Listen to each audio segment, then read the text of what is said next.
17 წლის თინეიჯერს იმის გამო უჩივლეს, რომ მან იპოვა დაკარგული საფულე და პატრონს დაუბრუნა.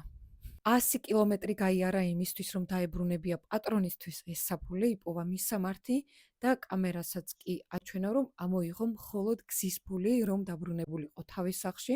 საფულის პატრონმა კი განაცხადა, რომ ფულს აკლდა $3,000 და სავარაუდოდ ეს ამოიღო ბიჭმა, რომელმაც საფულე მიუტანა, უჩივლა სასამართლოში და აი ასე დააწყვიტეს ნერვები საცოდავ ბიჭს, რომელმაც კეთილი საქმე გააკეთა და ამხელა გზა გაიარა, რომ დაკარგული საფულე პატრონისთვის დაებრუნებინა. აი როგორ მოგწონთ ესეთი სამართალი? მე პირადად ეს ამბავი რომ გავიგე ვიყავი შოკში და კომენტარებში რომ შევედი ამ ვიდეოს ქვეშ კიდევ უფრო შოკში ჩავარდი, იმიტომ რომ თურმე აი ესეთი ამბები არც პირველია და არც უკანასკნელი და ძალიან ბევრ ადამიანს მსგავსი შემთხვევა ჰქონია, დაუბრუნებიათ დაკარგული ჩანთა, საფულე და მადლობის გადახდის ნაცვლად პირიქით დაუდანაშაულებიათ, რომ თურმე რაღაცა დაკარგულა, რაღაცა ვერ უპოვიათ ჩანთაში და ამის გამო დაუდანაშაულებიათ და სასამართლომდეც კი მისულა მსგავსი საქმეები.